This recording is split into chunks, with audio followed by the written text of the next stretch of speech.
าสงวนแห่งชาติน้ำปุ๋ยมีเนื้อที่ 191,200 เฮกตาร์ตั้งอยู่แขวงไชยบุรีซึ่งกวมเอา3เมืองคือเมืองปากหลายเมืองธงมีไซและเมืองเพียงพื้นที่ส่วนใหญ่เป็นภูเป็นป่าผสมและป่าดงดิบป่าสงวนแห่งชาติน้ำปุ๋ยเป็นหนึ่งในเขตธรรมชาติอันดับต้นๆของสปป.ลาวที่มีความอุดมสมบูรณ์ของความหลากหลายทางด้านทรัพยากรธรรมชาติเป็นต้นแมนสัตว์ป่าเป็นแหล่งต้นน้ำที่สำคัญในการหล่อเลี้ยงทุกชีวิตในผืนป่าเป็นบ้านของสัตว์เลี้ยงลูกด้วยนมหลายกว่า 47 สายพันธุ์นกประมาณ 80 สายพันธุ์และสัตว์เลื้อยคลานประมาณ 17 สายพันธุ์รวมทั้งสัตว์ป่าที่หายากที่มีความสำคัญต่อระบบนิเวศที่ได้อาศัยอยู่ในเขตดังกล่าวเช่นสร้างอาสีกระทิงเสือลายเมฆหมีหมาไนทะนีและอื่นๆและยังเป็นป่าสงวนเพียงแห่งเดียวในลาวที่ยังมีทะนีมือขาวกลุ่มสุดท้ายและสร้างป่าอาสีอาศัยอยู่เป็นแหล่งที่สนองปัจจัย4ให้แก่การดำรงชีวิตของประชาชนที่อาศัยอยู่ในพื้นที่แต่ถึงอย่างใดก็ตามยังมีการบุกรุกพื้นที่ป่าละเมิดกฎระเบียบการคุ้มครองเขตสงวนเฮ็ดให้เกิดความเสี่ยงจากการตัดไม้ทำลายป่าที่ผิดกฎหมายการลักลอบล่าสัตว์ป่าการบุกรุกหรือขยายพื้นที่กสิกรรมการสูญเสียพื้นที่สงวนที่เป็นแหล่งอาศัยของสัตว์ป่าให้กับโครงการพัฒนาพื้นฐานโครงสร้างและกิจกรรมที่บ่มีความยืนยงดังนั้นการสร้างความเข้าใจถึงภัยคุมขู่จะช่วยกระตุ้นการมีส่วนร่วมเพื่อนำไปสู่การเฮ็ดเวียกในการคุ้มครองจะเฮ็ดให้ผลกระทบต่อกับป่าสงวนลดลง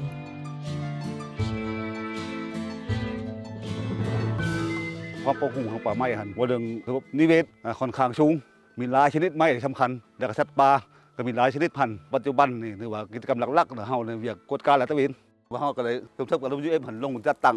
ทีมงานกฎการลาดตระเวน3เมืองป้องกันการบุกรุกการทำลายปัจจุบันเฮาทำสำเร็จใน2เมืองเนาะเรื่องการวางแผนใช้ดินประชาชนมีดินถูกต้องบ่บุกรุกป่าสงวนเริ่มแต่ปี 2010 องค์การกองทุนอนุรักษ์ธรรมชาติโลกประจำลาวหรือ WWF ลาว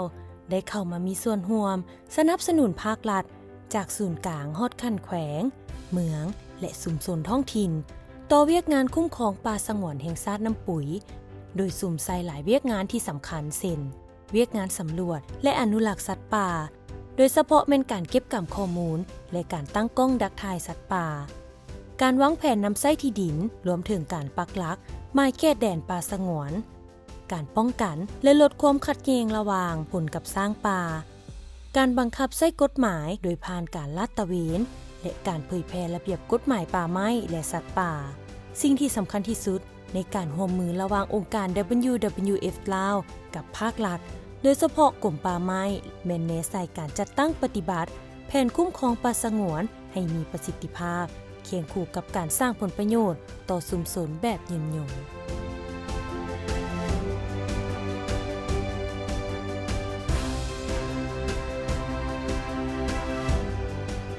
นี่ก็เป็นกิจกรรมหนึ่งในป่าสงวนน้ำปุ๋ยที่เราได้เห็นเวียกนั้นก็คือกิจกรรมการตั้งกล้องจุดประสงค์ของเขาหลักๆในมันอยากเห็นเสือโคร่งเนาะอยู่ในป่าสงวนแห่งชาติน้ำปุ๋ยเขานี้เนาะรวมถึงสัตว์ป่าและก็สัตว์เลี้ยงลูกด้วยน้ำนมขนาดใหญ่เวียกงานสนับสนุนบริหารคุ้มครองป่าสงวนแห่งชาติน้ำปุ๋ยแม่นแนใส่การเพิ่มความอุดมสมบูรณ์ทางด้านระบบนิเวศในอนาคตเมื่อป่าสงวนแห่งชาติน้ำปุ๋ยได้รับการคุ้มครองโดยแบบแผนที่มีประสิทธิภาพโดยการร่วมมือของทุกภาคส่วนจะเฮ็ดให้ป่าสงวนแห่งนี้มีท่าแห่งความเป็นไปได้ในการถูกรับรองให้เป็นอุทยานมรดกอาเซียนและเป็นเขตฟื้นฟูประชากรเสือโคร่งในลาวเป็นสถานที่ค้นคว้าเกี่ยวกับความหลากหลายของระบบนิเวศ